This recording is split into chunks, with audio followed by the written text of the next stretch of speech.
It is time for week 8 predictions. What is going on, everybody? Welcome to the channel. If this is your first time, welcome. If you are a returning viewer, welcome back. My name is Noah. Let's talk about some football. Let's get into these predictions right here, baby. So Thursday night, the Vikings did lose to the Rams 30-20. I did not predict that game, but we will talk about all these games right here. First off, we got Ravens and Browns. Now, I do think the Browns have a better shot than they would have in the last couple of weeks, mainly because they have had a couple changes on offense. Mainly, it is Deshaun Watson that has gone down. Jameis Winston is now QB1. They have lost Amari Cooper, so they do have a big hole at wide receiver position, but ultimately I think they're going to be better under Jameis Winston. Now, you talk about the Ravens, Lamar, Derrick Henry, Zay Flowers. Ravens are on a roll right now. They're really rolling. They really have a lot of power and momentum. I don't think it's going to be a close game, but I do expect Browns to show some sort of life without Watson. I will say final score 30-14. Actually, no, 30-10. When it comes to Titans and Lions, there's really very little hope I have for the Titans to make any sort of turnaround. As long as the pair of Levi Jeans is running the team and Will Levis, he is absolutely terrible. He is better known for his memes that he creates on the field with his funny circumstances he gets himself into and his little funny actions when he goes, "No, I threw a pick," and fell to his knees. On the other hand, the Lions are a powerhouse. You have Jared Goff, David Montgomery alongside Jahmyr Gibbs, who is one of the best running backs in my opinion. Amon-Ra St. Brown, Jameson Williams is suspended for PED usage. He is claiming that he is innocent and didn't do anything, but that's what they all say. Sam Laporta having somewhat of a down year compared to his previous performance, but I will say that is nothing to worry about. Sam Laporta is still Sam Laporta. And ultimately, this Lions team is preparing for another hopeful Super Bowl run, another run deep into the playoffs. They have lost Aiden Hutchinson. It was a very, very bad injury. He is on IR. I hope he is back potentially for playoffs, but it's not looking like it. He had a broken fibula, I believe. I don't want to be incorrect, so correct me in the comments. It doesn't look like Hutchinson's coming back this season. Maybe, you never know, but yeah. Lions, I have a lot of faith in them. I want them to win. It's really hard to not root for the Lions. And yeah, I have Lions winning this game 21-13. Colts versus Texans. Colts are an interesting team for a few reasons. And the main reason why they're interesting is because of Anthony Richardson. Anthony Richardson is very hit or miss, in my opinion. Are they better under Joe Flacco? Honestly, in my opinion, maybe slightly, just because he has the veteran knowledge and all that. But Anthony Richardson needs to play. He needs to play to build this experience. He needs to get these reps. He needs to play these games to become better. No doubt he has the physical talent. He can launch a ball 70 yards without even trying. But ultimately, he still needs to get better and improve as an overall player. Now, the rest of his squad, I actually really like. Jonathan Taylor, Pittman, Josh Downs, Alec Pierce, who is sneaky good. I have him on my fantasy team. He has come in clutch for me some weeks. Some weeks he just doesn't get targeted. It kind of sucks. But ultimately, this Colts team, I like. I think they have a ton of potential. But when you compare them to the Texans, who have a stacked receiver core, Stephon Diggs, Tank Dell, and Nico Collins, who is on IR. Texans are also a powerhouse team, potentially a Super Bowl contender as well. Now, Stephon Diggs has had a bit of a slow season. His best performance this year was against the Vikings. He had 10 catches for 94 yards and 0 touchdowns that game. He only has 3 touchdowns this season. So I really think that this could be a good breakout game for Stephon Diggs with Nico Collins being out. But end of the day, you never know who will step up and become the next man up. They don't really need a next man up. Like I said, the Texans receivers go pretty deep. So the ball will be distributed pretty evenly. I don't think that will be an issue.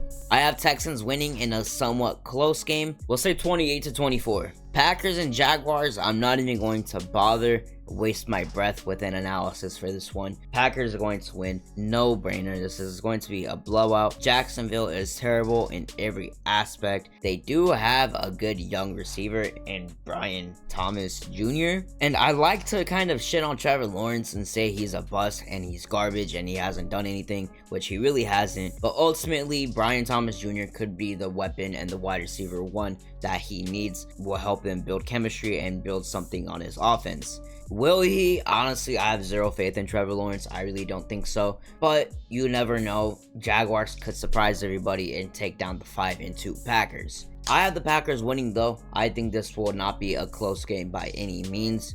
I think final score 24-10. Cardinals and Dolphins, this is an interesting one. Tua is back. Tyreek Hill is ready. I don't know if Jalen Waddle is playing. Let me check actually. So it looks like he is cleared for week 8 along with Tua. Hopefully this doesn't change and this isn't inaccurate. But what I am looking at right now, it looks like he will be cleared to play. So Jalen Waddle, Tua, Tyreek, the whole squad is on the field. Let's see how the Dolphins play. I don't know what to expect from them just because of Tua's whole situation. Tua is not wearing a guardian cap for some reason. I don't know why. He's really on thin ice right now. If he gets one more concussion, that really could be the end of his career. Although we all thought his career ended with this previous concussion, I think he should play it safe and wear the guardian cap. This game will be a close one. Honestly, it's hard for me to pick, but I'm going to say the Dolphins because they have not won and they have struggled since Tua has gone out. People have realized that Tua is actually a good quarterback.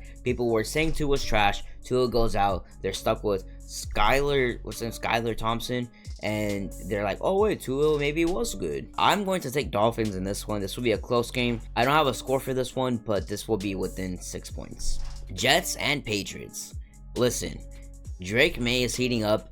Jets defense is good, and Rodgers is an old man. Patriots defense sucks. This is going to be a good matchup. It's going to be a very, very even matchup for different reasons on each side of the ball. I feel like the strengths and weaknesses for both of these teams kind of fit very well like a puzzle for each other. So we will see the strengths of both teams very well because the opponents don't have the strengths on their side to counteract the other team's strengths, if that makes sense. Patriots have a decent growing offense in Drake May, and the Jets have a good defense, so it's going to be a good test for Drake May. We're going to see how he does, and that is going to be fun to look at the film afterwards and see how he continues to progress. Now, another key player to watch in this game will be Davante Adams. Will he make an impact? I don't know. The last game, I think his first pass, he had a couple of drops in the game. Aaron Rodgers, Breece Hall, Davante Adams, Garrett Wilson. On paper, there is a ton of potential, but in reality, I don't know if it'll pan out exactly the way they expect it to. I want to say Jets, but I think we might have an upset on our hands. I'm going to go with the Patriots.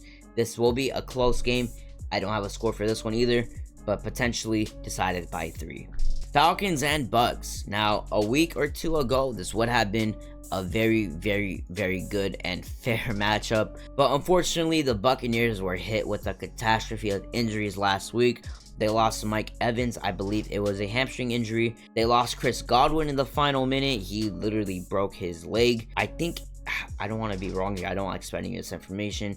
I think it was a dislocated ankle. He had an ankle surgery. Let me double check really quickly. So Ravens Roquan Smith got fined for illegally hip drop tackling Chris Godwin. I'm trying to find out exactly what it was. It wasn't an ankle injury. It said he was gonna have surgery 3 days ago. Dislocated ankle. He probably had it already. Buccaneers, they're going to be very thin at wide receiver. Like I said, no Mike Evans. They're going to rely on Jalen McMillan, Trey Palmer. They're going to have to utilize Cade Otton. Baker Mayfield is going to have to feed his big man tight end. Bucky Irving is also questionable. Rashad White could get a bigger workload this week for all Rashad White fantasy owners. Bucks are going to have to play very well if they want to play this game because the Falcons are rolling right now. Both these teams are 4-3. Like I said, when healthy, both of these teams are very evenly matched. But right now, the Falcons have the slight advantage. Kirko is balling right now. They have Bijan, Drake London, Mooney, who I really like. I really like Ray McLeod. Kyle Pitts is a good young tight end.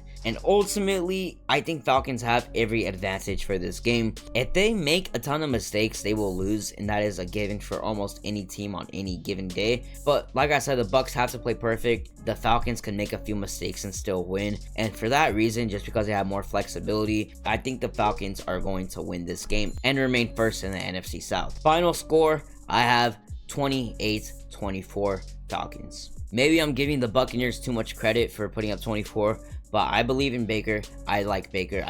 I really like from what I watched from this season. I think Baker's going to have a good week. Eagles and Bengals. Listen, man. Bengals defense is literally atrocious. It hurts to watch how bad their defense is. Primarily their secondary. They can't cover anything, bro. They couldn't cover their eyes if the sun was beaming down on them, man. It's really bad. And when you consider what offensive weapons the Eagles have, and AJ Brown and Devontae Smith and Dodson, and on top of that, they have Saquon Barkley, who is playing like his rookie self because he has an actual adequate offensive line to block for him. This is going to be bad for the Bengals. I am a huge Giants fan. I hate the Eagles with my whole everything inside of me, my whole heart. Fun fact, this might be a little extra, but when I was in kindergarten, there was this kid named Donovan that sat next to me. I didn't like him. I never talked to him. And the reason why is that every year, 2 times a year, I'd have to watch Donovan McNabb for the Eagles smack my Giants. No matter how old I've been, the Eagles have always owned us, bro.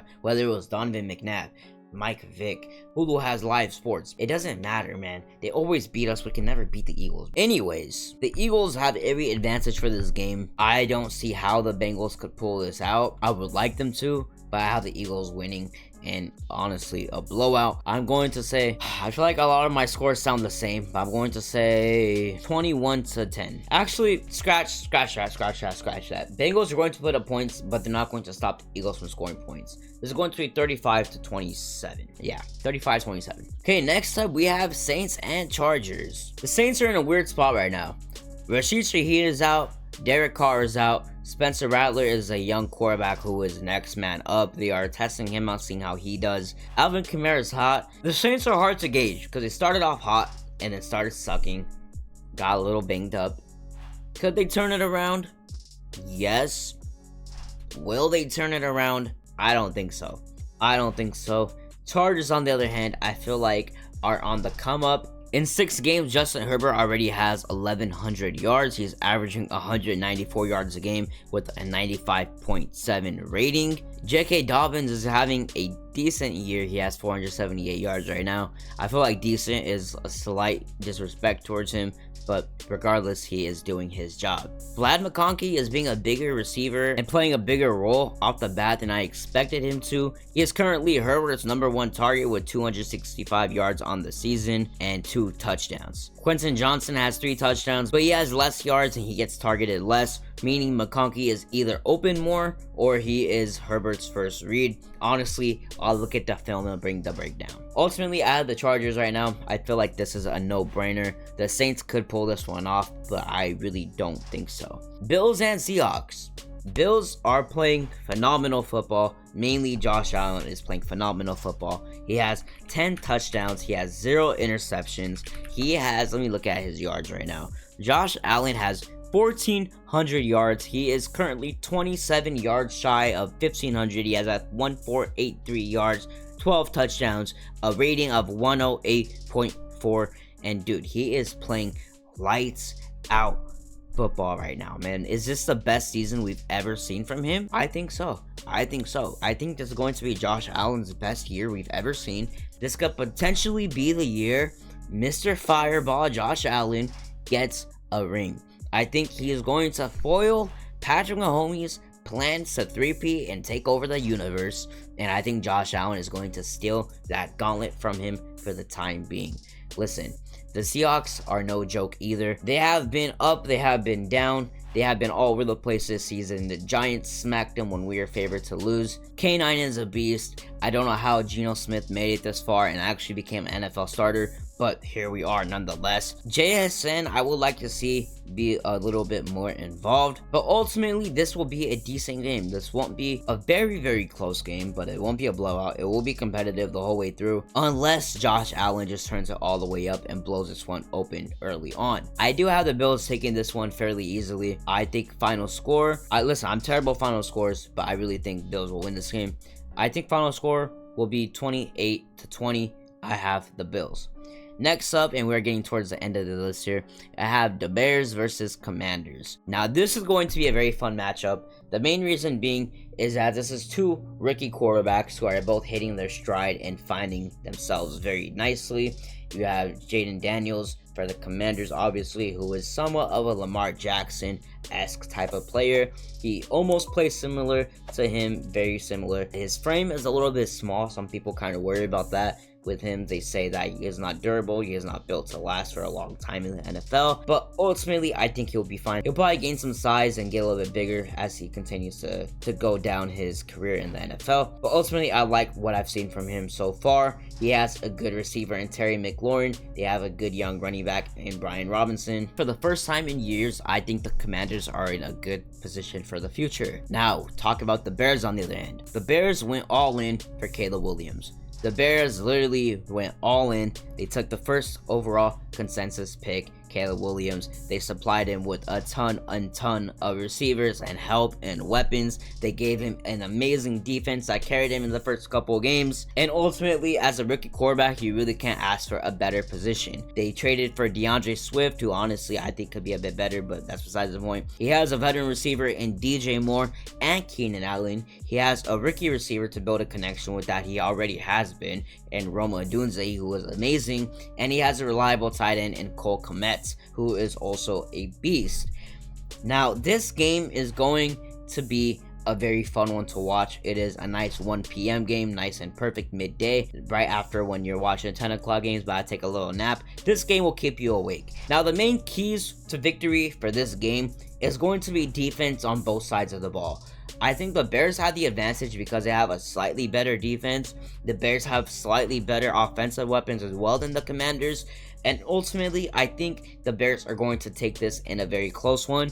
Both of these teams are very similar in talent. 5-2 Commanders versus 4-2 Bears. I think the Bears, and this might be a very stupid thing to say, this could age terribly, but I'm going to say it anyways because it's what I believe.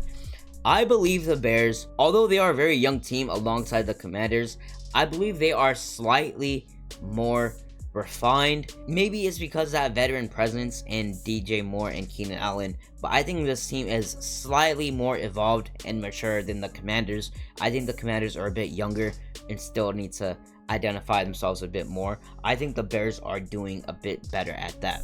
But like I said, I could be completely wrong, and that could just age terribly. But ultimately, I have the Bears winning this one in a close one. Panthers and Broncos. This is a toilet bowl.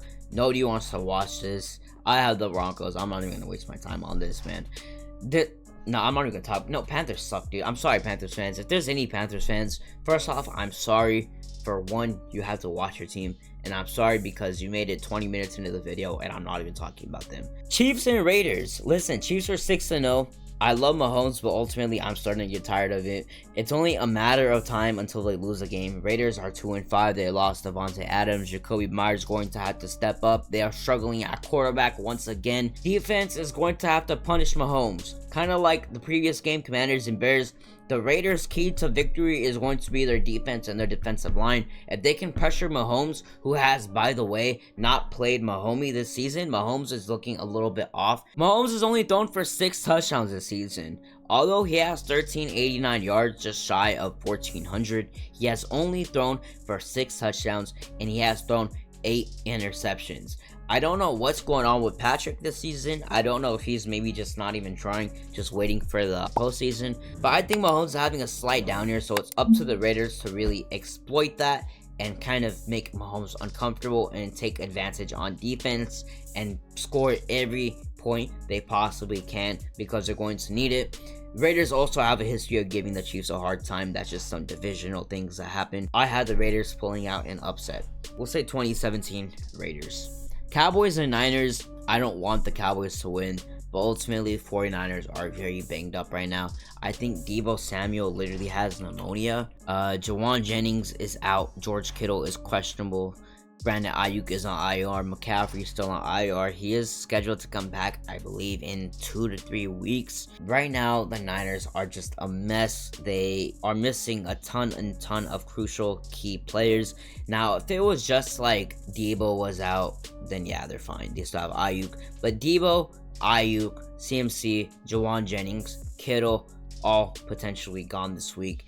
It is not looking good for the Niners. If you're the Niners, I don't know what you do this week to win. You just have to have a very fundamentally sound and perfect game with your guys that are not main guys, and you have to make them play just very good football to beat the Cowboys. Cowboys are very trash this year though, so 49ers could still win. The Cowboys have a pretty much healthy team. Only Brandon Cooks is on IR for their offense. When you're looking at Dak's stats, he's having a pretty decent year. He's having a better year on paper than Mahomes. He has 1,600 yards, 8 touchdowns, 6 interceptions. He has 85.5 rating. I think the 49ers defense is going to give him a hard time. He's probably going to throw at least 1 to 2 interceptions. I would say 2 interceptions if I had to bet on it. I think Cowboys are going to find a way to choke this game.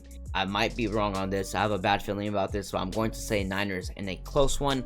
Niners win by 3. And this brings us to the final game of the week, Monday Night Football. My New York Giants versus Pittsburgh Steelers, who are somehow 5-2 right now. This is going to be a George Pickens versus Malik Neighbors type of day.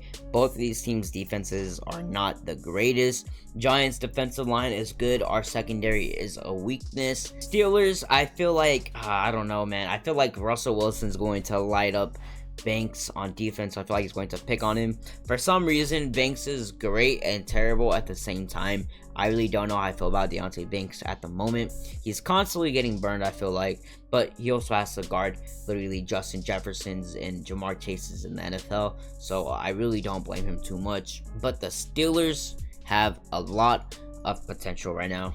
They did make the decision to bench Justin Fields for a healthy Russell Wilson, and I called it a mistake, and it ended up working out for them so far. We will see how that continues to go. This game, it could end up being a great game or absolute garbage. Both of these teams are very hit or miss. I think these teams are evenly matched for each other to have a decent matchup.